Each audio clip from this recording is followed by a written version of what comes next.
नाज़रीन ग्रामी, लाहौर का शाही किला एक तारीखी शाहकार है जिसकी बुनियाद के बारे में कई रिवायात पाई जाती है। कुछ मरखीन का मानना है कि यह किला 1000 साल से भी ज्यादा पुराना है, जबकि कुछ का कहना है कि इसकी असल तारीख का तयन करना मुश्किल है। ताहम कदीम किताबों और आसार कदीमा की दरियाफ्तों के मुताबिक इस किले को पहली बार 11वीं सदी में तामीर किया गया था। शाही किले का जिक्र मारूफ किताब लाहौर की तारीख में भी मिलता है, जहाँ बताया गया है कि 11वीं सदी में इसे तामीर किया गया और 1240 में मंगोलों के हमले के नतीजे में यह किला तबाह हो गया। इसके बाद 1267 में सुल्तान रियासत-उद-दीन ने इस किले को दोबारा तामीर करवाया और ये मुगल सल्तनत के आम तरीन किलों में शामिल हो गए।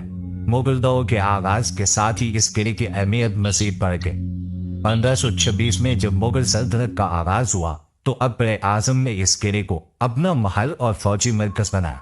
अकबर के दौरे हुकूमत में जो 1556 से लेकर 1605 तक रहा, किले को जदीद हदूद पर इस्तेमाल किया गया। अकबर ने किले की दीवारों को ईंटों से दोबारा तामीर करवाया और इसे मजीद मजबूत बनाया ताकि किसी भी बैरूनी हमले का मुकाबला किया जा सके। जहांगीर, जो अकबर का बेटा था, उसने भी इस किले में कई तब्दीलियां की और इसे मजीद खूबसूरत बनाया। इसका दौर 1605 से 1627 तक रहा, जिस दौरान किले में कई नई इमारतें और मोहल्लात तामीर किए गए। जहांगीर के बाद शाहजहां का दौर शुरू हुआ, जिसने किले को एक शाहकार बना दिया। शाहजहां ने किले की खूबसूरती के लिए बेहद दौलत खर्च की और इसे एक शानदार महल में तब्दील कर दिया। नाज़रीन ग्रामी, इस किले की दीवारों में शाही खानदान की तारीख, ताकत और मुगल दौर के अरूज की दास्तानें पोशीदा है।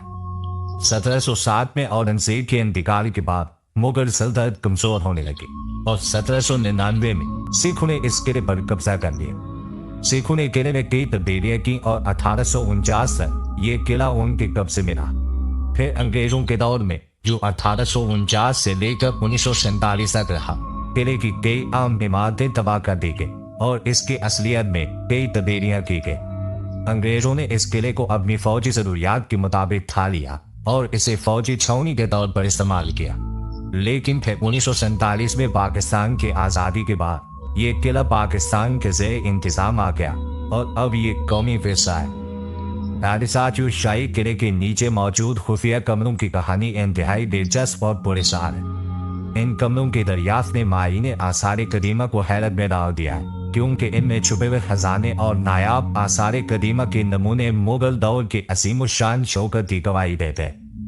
इन खुफिया कमरों का वजूद न सिर्फ मुगल सल्तनत की अजमत को जाहिर करता है, बल्कि ये इस बात का सबूत भी है कि मुगल बादशाहों ने दुश्मनों से बचने के लिए कितने पेचीदा हिफाजी इंतजाम कर रखे थे। इन कमरों की दरियाफ्त का आगाज उस वक्त हुआ जब माहिरीन आसार कदीमा ने जदीद टेक्नोलॉजी की मदद से किले के नीचे खुदाई की। खुदाई के दौरान इन कमरों तक पहुंचा गया जो सदियों से बंद पड़े थे। इन कमरों में दाखिल होने के बाद माहिरीन को कदीम बर्तन, ज़ेवरात और मुगल दौर के हथियार मिले, जो इस बात का सबूत है कि ये कमरे किसी आम मकसद के लिए इस्तेमाल किए जाते थे। ये कमरे शायद शाही खानदान के आम अफराद या फौजियों के लिए बनाए गए थे ताकि वो किसी हंगामी सूरत में यहाँ पर बना ले सके। कुछ मरखीन का मानना है कि ये कमरे दुश्मनों से बचने के लिए खुफिया दास्ती के तौर पर इस्तेमाल होते थे, जबकि दीगर का ख्याल है कि ये कमरे शाही खजाने को महफूज रखने के लिए बनाए गए थे। इन कमरों में एक आम दरियाफ्त एक करीम खजाना है, जिसमें सोने, चांदी और कीमती पत्थरों के ज़ेवरात शामिल है। इस खजाने की दरियाफ्त ने मुगल दौर की शान और शौकत को मज़ीद वाज़ेह कर दिया है और यह साबित किया है कि शाही किला न सिर्फ एक फौजी किला था, बल्कि ये खजाना का भी था। जी तो प्यारे दोस्तों, ये थी हमारी आज की वीडियो पसंद आने की सूरत में इसे लाइक कीजिएगा और दोस्तों के साथ शेयर करके हमारी हौसला अफजाई जरूर कीजिएगा और मज़ीद अच्छी वीडियोस के लिए हमारे इस चैनल को सब्सक्राइब कीजिए। इंशाल्लाह आपसे मुलाकात होती है अगली वीडियो में। तब तक अपने ढेर सारा ख्याल रखिए। अल्लाह निगहबान।